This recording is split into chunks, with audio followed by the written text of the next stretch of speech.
सेनयोरुभयोर्मध्ये रथं स्थापयमेच्युत यावदेतान्निदृक्षेऽहं योद्धुकामानवस्थितान् कैर्मय्या सह योध्यं स्मिन्रणसमुद्यमे। अर्जुन श्री कृष्ण से कहते हैं, हे अच्युत, मेरे रथ को दोनों सेनाओं के बीच में खड़ा करिए। आप रथ को तब तक यहाँ रखें जब तक मैं यहाँ उपस्थित युद्ध की अभिलाषा रखने वालों को और शस्त्रों की इस महान परीक्षा में जिनसे मुझे संघर्ष करना है उन्हें देख सकूं। कृष्ण का एक नाम अच्युत भी था। इसी प्रकार से हमें भी परेशानी को दोनों ओर से देखकर ही निर्णय लेना चाहिए। योत्स्यमानानवेक्षेऽहं य एतेऽत्र समागताः धार्तराष्ट्रस्य दुर्बुद्धिर्युद्धे प्रियचिकीर्षवः। अर्जुन दुर्योधन को दुर्बुद्धि बता रहे हैं, क्योंकि दुर्योधन के हट के चलते ही यह युद्ध हुआ। दुर्योधन का साथ देने जितने भी राजा आए हैं उन्हें अर्जुन युद्ध स्थल के बीच में खड़े होकर देखना चाहते हैं। ये ज़रूरी नहीं कि आपका शत्रु सही हो सकता है उसने गलत तरीका आजमा कर भी आपको युद्ध में उलझाना चाहा हो, जैसा कि महाभारत में भी हुआ। इसलिए हमें शत्रु को अच्छे से परख लेना चाहिए। एवमुक्तो ऋषिकेशो गुडाकेशेन भारत सेनयोरुभयोर्मध्ये स्थापयित्वा रथोत्तमं भीष्मद्रोणप्रमुखतः सर्वेषां च महीक्षिताम् उवाच पार्थ पश्येतान् समवेतान् कुरुनीति। संजय अपना आंखों देखा हाल बताते हैं, हे भरतवंशी, जैसा कि अर्जुन ने कहा था, श्री कृष्ण ने दोनों सेनाओं के बीच जाकर द्रोणाचार्य के सामने तथा सभी योद्धाओं के सामने जाकर रथ को खड़ा करके इस प्रकार कहा कि हे पार्थ, यहाँ पर एकत्र हुए सारे कुरुओं को देखो। पार्थ अर्जुन का ही नाम है, उस अर्जुन का है जो शंका में बस गिरने ही वाला था। पार्थ हम सब भी हो सकते हैं। तत्रापश्य स्थितान् पार्थः पितृनथ पितामहान् आचार्यान् मातुलान् भ्रातॄन् पुत्रान् पौत्रान् सखींस्तथा श्वशुरान् सुहृदश्चैव सेनयोरुभयोरपि। अर्जुन युद्ध भूमि में अपने सभी संबंधियों को देख सकें।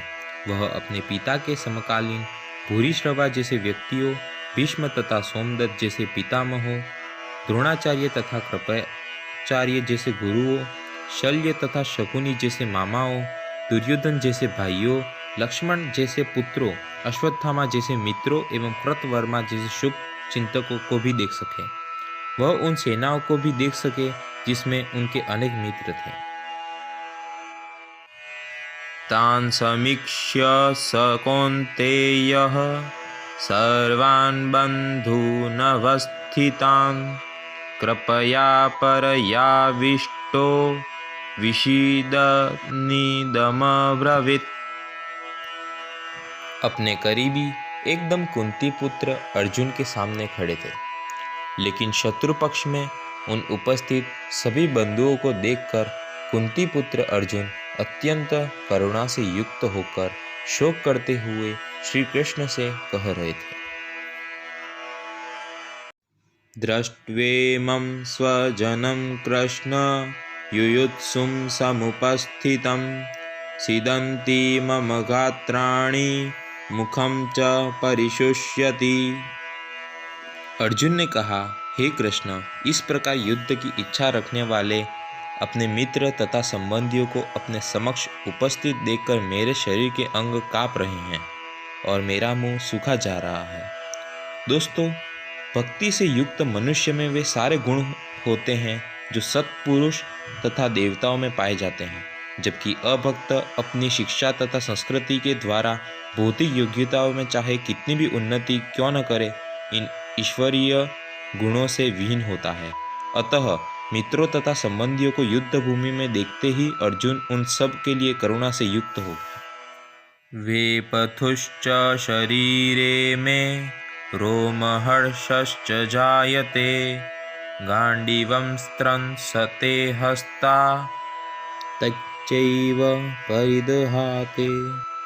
अर्जुन आगे कहते हैं, मेरा सारा शरीर कांप रहा है, मेरे रोंगटे खड़े हो रहे हैं, मेरा गांडीव धनुष मेरे हाथों से सरका जा रहा है, मेरी त्वचा भी जल रही है। दोस्तों, शरीर में दो प्रकार का कंपन होता है। एक तो आध्यात्मिक परमानंद के समय जब आप बहुत खुश होते हैं तब, और एक भौतिक परिस्थितियों में अत्यधिक भय उत्पन्न होने पर। इस अवस्था में अर्जुन के जो लक्षण हैं वे भौतिक भय अर्थात जीवन की हानि के कारण है। वह इतना अधीर हो गया है कि उसका विख्यात धनुष गांडीव उसके हाथों से सरक रहा था। न च शक्नोम्यवस्थातुं भ्रमतीव च मे मनः निमित्तानि च पश्यामि विपरीतानि केशव। अर्जुन आगे कहते हैं, मैं यहाँ अब और अधिक खड़े रहने में असमर्थ हूँ। मैं अपने आप को भूल रहा हूँ और मेरा सिर चकरा जा रहा है।